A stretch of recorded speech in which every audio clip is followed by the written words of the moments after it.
देखिए मेरे प्यारे बच्चों, आज हम क्लास 10 के गणित के पहले लेसन को पढ़ेंगे। पहले लेसन में हम लोग को पढ़ना है वास्तविक संख्या। वास्तविक संख्या को इंग्लिश में रियल नंबर भी कहा जाता है। वास्तविक संख्या को इंग्लिश में रियल नंबर भी कहा जाता है।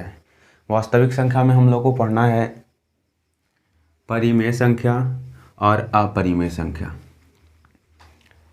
वर्ग 10 के वास्तविक संख्या में हम लोग को पढ़ना है परिमेय संख्या और अपरिमेय संख्या। तो आइए आज हम परिमेय संख्या के कुछ बेसिक तथ्य को जानेंगे। परिमेय संख्या में हम लोग को पढ़ना है प्राकृत संख्या, पूर्ण संख्या, पूर्णांक संख्या, सम संख्या, विषम संख्या, अभाज्य संख्या और भाज्य संख्या। ये मेरा परिमेय संख्या का बेसिक कॉन्सेप्ट रहेगा, यानी कि वास्तविक संख्या का बेसिक कॉन्सेप्ट। आइए सबसे पहले प्राकृत संख्या किसे कहते हैं। तो वैसी संख्या जिसे हम गिनती के रूप में प्रयोग करते हैं उसे हम प्राकृत संख्या कहते हैं। जैसे 1, 2, 3, 4, 5, इसको आगे तक यानी अनंत तक ले जाएंगे। गिनती के संख्या को हम क्या कहते हैं? गिनती के संख्या को हम प्राकृत संख्या कहते हैं। दूसरा, पूर्ण संख्या पढ़ना है। तो प्राकृत संख्या में शून्य को शामिल करने पे हमें पूर्ण संख्या का परिवार मिलता है। जैसे प्राकृत संख्या भी हमने पढ़ा 1, 2, 3, 4, 5, कहाँ तक? अनंत तक। इसमें शून्य को शामिल करने पर, किसको शामिल करने पर? शून्य को शामिल करने पर हमें क्या प्राप्त होता है? हमें पूर्ण संख्या प्राप्त होता है। अब बताइए सबसे छोटी प्राकृत संख्या क्या होती है? सबसे छोटी प्राकृत संख्या क्या होती है? तो सबसे छोटी प्राकृत संख्या 1 होती है। सबसे छोटी प्राकृत संख्या 1 होती है। सबसे बड़ी प्राकृत संख्या अनंत होती है। सबसे बड़ी प्राकृत संख्या अनंत होती है। उसी प्रकार सबसे छोटी पूर्ण संख्या 0 होती है। सबसे छोटी पूर्ण संख्या 0 होते हैं और सबसे बड़ी पूर्ण संख्या अनंत होते हैं। अब आइए आगे, पूर्णांक संख्या किसे कहते हैं? तो पूर्ण संख्या के समूह में प्राकृत संख्या के ऋणात्मक मानों को शामिल करने पर, पूर्ण संख्या के समूह में जैसे 0, 1, 2, 3, 4, कहाँ तक? अनंत तक।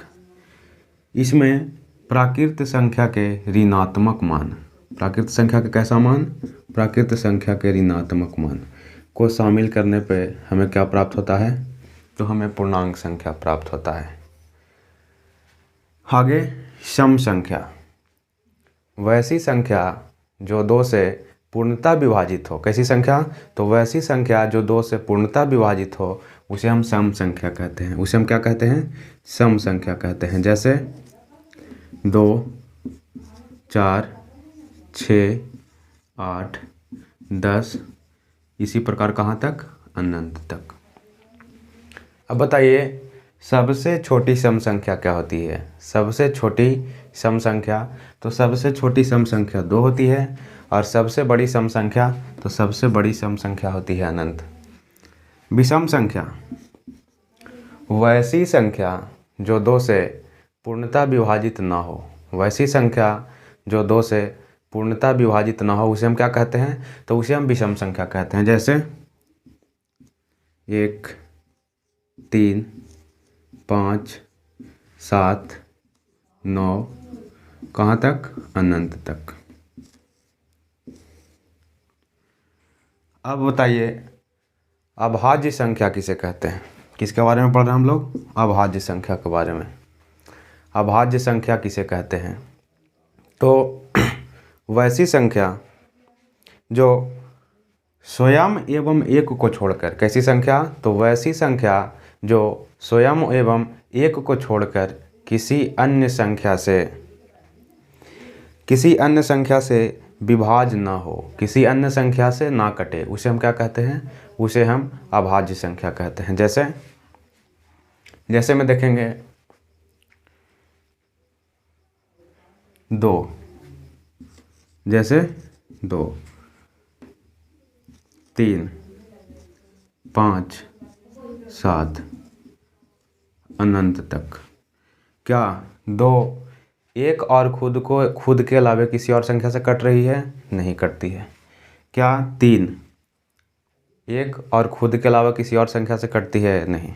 यह कैसी संख्या है? यह अभाज्य संख्या है। यह कैसी संख्या है? तो यह अभाज्य संख्या है। अब आएंगे हम लोग भाज्य संख्या पे। भाज्य संख्या किसे कहते हैं? तो वैसी संख्या जो स्वयं एवं एक के अलावे किसी अन्य संख्या से भी क्या हो? किसी अन्य संख्या से भी भाज्य हो। वैसी संख्या है जो एक एवं स्वयं के अलावे किसी अन्य संख्या से भी क्या हो? किसी अन्य संख्या से भी भाज्य हो। उस संख्या को हम लोग क्या कहते हैं? भाज्य संख्या। जैसे 4, 6, 8, 9। जैसे देखिए 4 एक भाज्य संख्या है। 4 1 से भी भाज्य है, 4 2 से भी भाज्य है और 4 4 से भी भाज्य है। तो एक एवं स्वयं को छोड़कर किसी अन्य संख्या से भी भाज्य हो, उसे हम क्या कहते हैं? उसे हम भाज्य संख्या कहते हैं। अब पूछा जाएगा सबसे छोटी भाज्य संख्या क्या है? सबसे छोटी भाज्य संख्या क्या है? तो सबसे छोटी भाज्य संख्या 4 होती है और सबसे बड़ी भाज्य संख्या अनंत होता है। अब आगे हम लोग जानेंगे परिमेय संख्या क्या है और अपरिमेय संख्या क्या है। परिमेय संख्या क्या है और अपरिमेय संख्या क्या है, इसके बारे में जानेंगे। तो हम कहते हैं परिमेय संख्या किसे कहते हैं? परिमेय संख्या किसे कहते हैं? तो वैसी संख्या, कैसी संख्या?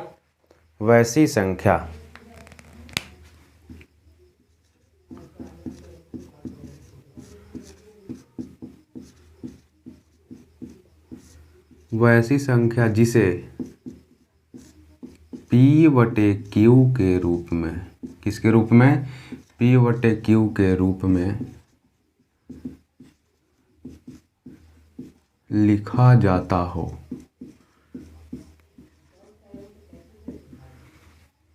जहाँ P/Q एक पूर्णांक हो और Q का मान 0 के बराबर ना हो। हम लोग परिमेय संख्या किसे कहेंगे? वैसी संख्या जिसे P/Q के रूप में लिखा जाता हो, जहाँ P और Q क्या है? P और Q एक पूर्णांक है और Q का मान 0 के बराबर ना हो। वैसी संख्या को हम क्या कहते हैं? वैसी संख्या को हम परिमेय संख्या कहते हैं। वैसी संख्या को हम क्या कहते हैं? वैसी संख्या को हम परिमेय संख्या कहते हैं। जैसे 2/6, 1/4/2, 1/5, ये सब कैसी संख्या है? तो ये सब परिमेय संख्या है। कैसी संख्या है? परिमेय संख्या है। अब हम लोग जानेंगे अपरिमेय संख्या के बारे में। अब हम लोग किसके बारे में जानेंगे? अपरिमेय संख्या के बारे में। तो वैसी संख्या अपरिमेय संख्या, वैसी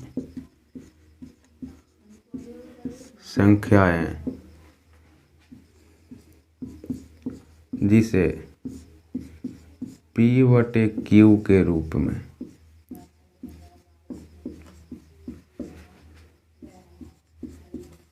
व्यक्त नहीं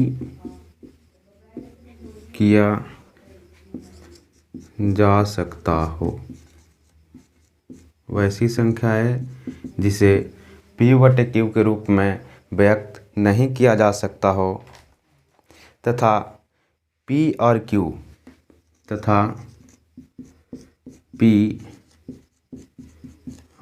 q एक पूर्णांक संख्या, p और q एक पूर्णांक संख्या है एवं q का मान 0 के बराबर ना हो, q का मान 0 के बराबर ना हो, उस संख्या को हम लोग क्या कहते हैं? उस संख्या को हम लोग अपरिमेय संख्या कहते हैं। जैसे पाई कैसी संख्या है? पाई कैसी संख्या है? तो पाई एक अपरिमेय संख्या है। पाई कैसी संख्या है? तो पाई एक अपरिमेय संख्या है। √5, √5, √2 ये सब कैसी संख्या है? तो √5, √2 ये सब अपरिमेय संख्या है। अब बताइए वास्तविक संख्या क्या है? तो परिमेय संख्या और अपरिमेय संख्या का संग्रह क्या कहलाता है? हमारा वास्तविक संख्या कहलाता है, यानी रियल नंबर कहलाता है। क्या कहलाता है? रियल नंबर कहलाता है। इस वास्तविक संख्या का हम लोग बेसिक कॉन्सेप्ट को पढ़ लिए हैं। अब आगे और कुछ पढ़ेंगे।